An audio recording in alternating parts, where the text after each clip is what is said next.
El EPP, enemigos del pueblo paraguayo, nuevamente protagonistas de las noticias y quienes penosamente hacen uso de la ilegalidad para mantener en cautiverio, fuera de su voluntad, a 4 personas. 2 son las más recientes y que hasta ahora ha movilizado en Concepción, en Asunción y otros puntos importantes de nuestro país para lograr que puedan ser rescatadas, liberadas, sanas y salvas. Hoy tenemos este concepto y permitime, Eva, Renato, señora, señor, ya no más decir autodenominado ejército, porque ellos no son un ejército, son una banda de criminales. Ellos tampoco están al nivel de terroristas, no lo son. Ellos son criminales. Ellos son criminales comunes, incluso le denominan algunos bajo nuestra ley, pero son una banda de criminales. Por lo tanto, hoy quisiera arrancar diciendo que este grupo que se autodenomina EPP, porque supuestamente son ejército del pueblo paraguayo, no lo son. Ellos son enemigos del pueblo paraguayo y tienen algunos desprendimientos para generar como una especie de estar abarcando la mayor zona que tiene Amambay, Canindeyú, San Pedro y por supuesto Concepción, que hoy es el pueblo que está muy golpeado porque tiene a un ex vicepresidente, Oscar Denis, secuestrado. Tiene a su peón, como algunos dirían su secretario, otros dirían su chofer, Adelio Mendoza, de 21 años, también secuestrado. Y hay hasta especulaciones de que esta semana se lo podría a él liberar, al segundo. Porque aparentemente el EPP no persigue a las comunidades indígenas de donde proviene este joven y porque ya la familia, a pesar de no tener una prueba de vida, estaría todavía colaborando con la entrega de víveres. ¿Sabes de cuánta plata? De $2 millones en víveres.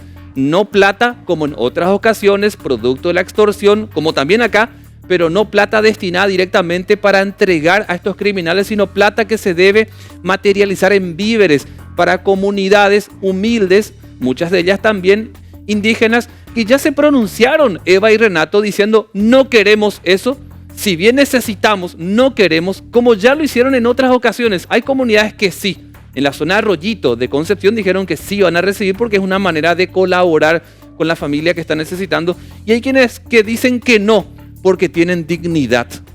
Son las posturas que se dan, y además hay que decir, $2 millones que tiene la familia del ex vicepresidente, pero sus cuentas están trancadas, bloqueadas, porque la ley de nuestro país dice que cada vez que una familia se ve afectada con el secuestro, se le bloquea inmediatamente las cuentas, como ocurrió en Uruguay, para que la gente no use ese dinero, porque si no fomenta pagar estos secuestros. De todos modos, esta familia está buscando ayuda en algunos amigos que colaboraron, por un lado. Por el otro, estos víveres que se consiguieron ayer de mañana, costó muchísimo. ¿Sabes por qué? Porque conseguir de una despensa por 100.000 guaraníes te va a llevar entre 15 a media hora y te vas a tu casa.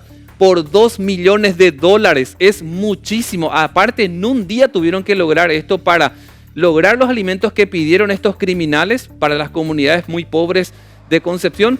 Segundo, lograr que la empresa que intentaron, con la que estaban trabajando, además sin dinero, pueda colaborar para generar en los camiones que deben hacer este traslado. No es fácil, realmente es muy complicado en el tiempo que le han dado. Una semana, $2 millones en distribución de alimentos, es un tiempo demasiado cortito el que le han dado. Y segundo, si llueve en la zona de Concepción por el camino sinuoso, es mucho más complicado. Por lo tanto, desde acá, primero nuestra solidaridad con la familia afectada. Directora, quisiera por favor pasar unas placas que nuestro equipo de prensa ha preparado. Eva, ayúdame. ¿Qué fue lo que dijo, entre algunas cosas, entre tantas conferencias de prensa, Beatriz Denis, que es la hija del ex vicepresidente? Expresó: no disponemos el monto que exigen, esperamos la prueba de vida de papá. Papel confirma, no es una prueba de vida, porque sí se viralizó, se publicó una foto donde se veía una firma de Oscar Denis y también la huella digital de Adelio, cuya esposa también se pronunció y decía, él sabe escribir, claro. ¿Por qué una huella digital? Decía, ya entregamos los medicamentos, hay exigencias que escapan de nuestras manos, palabras de Beatriz Denis. Pero ¿por qué esta última parte? En la siguiente placa se va a entender por qué. que exigen como ya ocurrió, y quiero contarles hasta mi propia experiencia. Esto hace 10 años ya los del EPP venían exigiendo. Ocurrió conmigo, en mi casa me habían dejado un panfleto pidiendo que estos criminales sean liberados. O sea, no es la primera vez que estos criminales piden el canje, por ejemplo. Ocurrió con Edelio. Por Edelio también pidieron no plata, sino canje. Y pusieron estas bolsas, que es un poco el producto de la propaganda que se ha hecho de estos criminales, humillando a la familia Denis para que hagan entrega por valor de $2 millones a comunidades muy humildes. Ellos que pidieron, y saben bien que es una exigencia de cumplimiento imposible, que liberen a Alcides Oviedo y Carmen Villalba, que eran matrimonio, pero cuando entró una tercera persona, ellos se divorciaron, y se divorciaron telemáticamente. Hay que recordar eso porque cada vez que iban a tener intimidad, había un despliegue de policías muy grande que decidieron ya no hacer esos encuentros. Cada vez que, por ejemplo, Carmen Villalba iba a ir hasta la agrupación especializada, movilizaban a media ciudad. Entonces era complicadísimo y decidieron que ya esos encuentros no se den. En medio de todo esto surge una tercera relación y después terminan divorciándose. Igual ellos siguen abrazados a esa ideología criminal. La siguiente placa, para recordar un poco esto, Carmen Villalba, y le ponemos como lo que es, una criminal.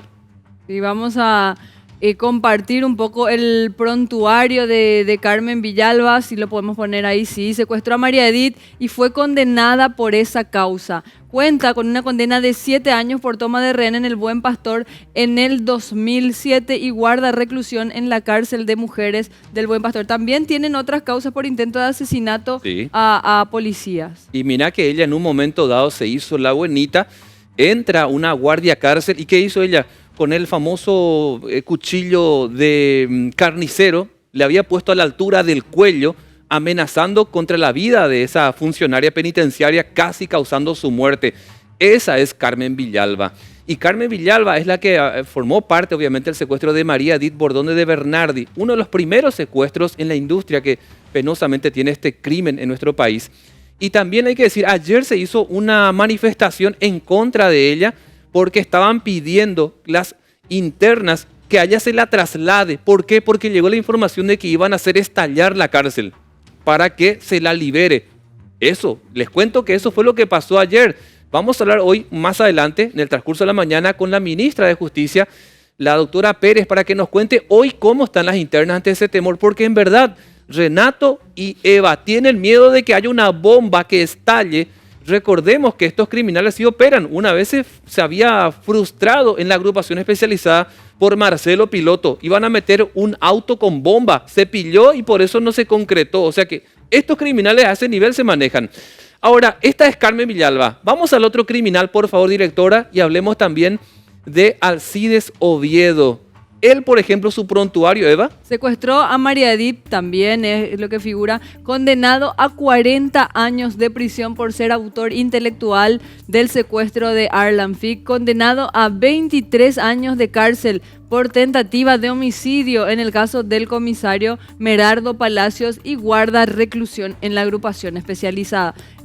A estas dos personas el EPP los quiere de vuelta. Los quiere y no es la primera vez. Hace años que vienen insistiendo con que se los tiene que liberar y los llaman EPPistas por el hecho de que forman parte del EPP. Y ellos son los primeros y hasta ahora condenados. Hace unos años se le había ampliado la condena porque había otras causas pendientes. Consideremos que cuando empezaba la época de María Edith, nuestra justicia no tenía muy en cuenta el tema secuestro. Hoy sí, en aquella época era hasta 18 años. Hoy es a 40 años por los secuestros en los que participan, porque obviamente la ley se fue modificando y ponerlo en libertad a estos dos es un riesgo muy grande, porque este señor que estás viendo ahí, Alcides Oviedo, muchas veces cuando lo llevaron al Palacio de Justicia intentó, por ejemplo, pegar al juez. Él, recordemos, en una conferencia de prensa parecía que estaba tranquilo. ¿Qué hizo Eva? Se puso de pie y quiso darle un puño al juez de su causa y porque lo esquivó se libró de recibir.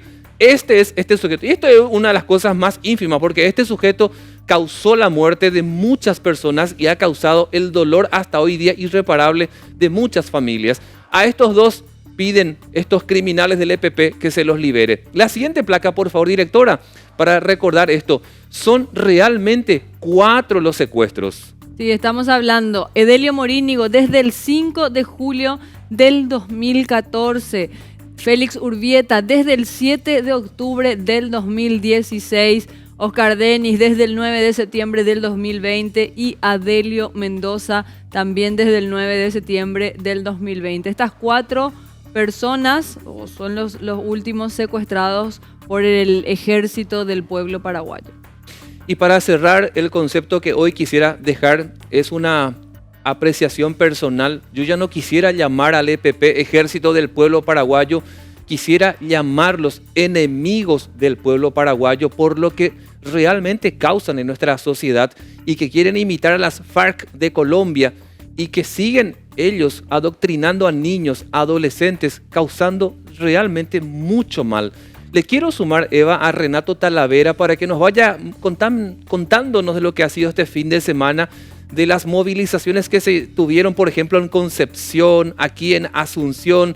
Renato Talavera, ayer veíamos discursos encendidos de mucho dolor de las familias afectadas con este secuestro. Sí, ayer sin duda alguna fue una jornada cargada de emociones, pero más bien de esperanza, por así decirlo, porque uno encuentra en la ciudadanía un apoyo total a la familia de los secuestrados. Estamos hablando de la familia Mendoza, la familia Denis, también incluso la familia Urbieta, que ayer estuvo acompañando estas movilizaciones en la ciudad de Concepción, y ver las banderas blancas y también el discurso de la hermana, escucharla a la hermana Oscar Denis en la costanera de Asunción, fue algo que llenó de emoción. Banderas blancas, y con esto Paraguay le dice no al secuestro, no al crimen. Esto sin duda alguna marcó la jornada de ayer, luego de aquel viernes que por la noche, en esa dura conferencia de prensa donde las hijas del ex vicepresidente daban los pormenores y también los detalles de las exigencias de esta banda criminal, que entre otras cosas ya realizaron ayer parte de ella. Recordemos de que incluso varias comunidades indígenas se habían negado a recibir estos víveres porque lo encontraban como extorsión. Pero a lo que yo quiero agregar, sumado ya a lo que estaban comentando Eva y Diego, es que como ciudadano común uno ve esto y siente rabia e impotencia porque en este momento uno no está asimilando o realmente estamos siendo secuestrados por criminales. La hoja de ruta está siendo marcada por los criminales y hablamos de personas que ante una ideología, bajo la justificación de una ideología, están manteniendo en zozobra a todo un país. Entonces es analizable los resultados que están dando las distintas fuerzas de seguridad que operan en el norte del país, porque si vos recién, Diego, estabas hablando de que estos hechos ya habían ocurrido en un pasado. Esta entrega de víveres, estas movilizaciones, ya lo vivimos con Fidel Zavala, ya lo vivimos con los Urbieta. A nivel nacional creo que esta historia ya es repetida. Entonces la pregunta que yo hago es, ¿hasta cuándo le vamos a tolerar a los secuestradores? ¿Hasta cuándo vamos a tolerar la criminalidad? Porque son más de 13, son prácticamente 14 de secuestro, creo. Y teniendo en cuenta de que esto no tiene fin y parece que uno dice, bueno, uno analiza y comenta, bueno, una represalia en contra de las niñas, del asesinato en aquel operativo fallido de la FTC, pero hay que tener en cuenta que un secuestro no se opera en 3 días. Un secuestro tiene una logística importante, un secuestro se planifica, porque la forma en la que se mueven estas personas es totalmente meticulosa. Y otra cosa que llama la atención es la siguiente: ¿qué pasó? ¿Por qué las pruebas de vida solamente se encontraron a 3.000 metros, o sea, 3 kilómetros del lugar donde se secuestraron? Se le secuestraron a Adelio y al señor Oscar Denis. ¿Qué pasó con la FTC, que al principio no quería que los indígenas, o mejor dicho, esta comunidad ingrese? Esta comunidad ingresó finalmente ayer y la comunidad indígena tuvo más resultados que la propia FTC al hallar un campamento improvisado donde se cree que aparentemente estuvieron descansando estos criminales. Entonces la pregunta que yo me hago es, ¿hasta cuándo vamos a seguir secuestrados por criminales? Porque si bien es cierto, físicamente y lastimosamente están secuestrados tanto el ex vicepresidente Oscar Denis como el señor Adelio Mendoza, un joven de tan solo 21 años que tiene toda una vida por delante, literalmente estas personas tienen secuestrados y en zozobra a todo el Paraguay. Quisiera cerrar este espacio editorial con lo siguiente, Eva y Renato. El gobierno en estos días, principalmente el fin de semana, ha estado casi silenciado, callado, por prudencia han dicho. El que escribió algo tiene que ver con el ministro del Interior, Euclides Acevedo, pero lo están haciendo por prudencia, dice, porque están dejando que la familia, en medio de este dolor, haga un poco de vocera ante esta situación para arreglar con los criminales, para recuperar con vida. En algún momento esto, porque en esta semana se van a entregar más víveres a las familias humildes, vamos a ver si llegan a los 2 millones de dólares como pidieron, porque las cuentas están bloqueadas y no es muy fácil con el terreno cuando llueve llegar con estos camiones, y además que las empresas puedan cumplir con el requisito de llegar a esa cantidad de víveres que se está pidiendo. Todo es muy difícil, casi de cumplimiento imposible. Yo quisiera dejar este mensaje: necesitamos un mejor servicio de inteligencia, porque quizás ahora en silencio la Fuerza Aérea Conjunta no está operando, pero de todos modos en ese silencio nuestro servicio de inteligencia tiene que operar para que cuando la cosa se vaya calmando más y hasta se recupere con vida a Oscar Denis, a Adelio y los demás secuestrados, se pueda caer con todo el peso de la ley contra estos criminales que no son ejército del pueblo paraguayo, son enemigos del pueblo paraguayo.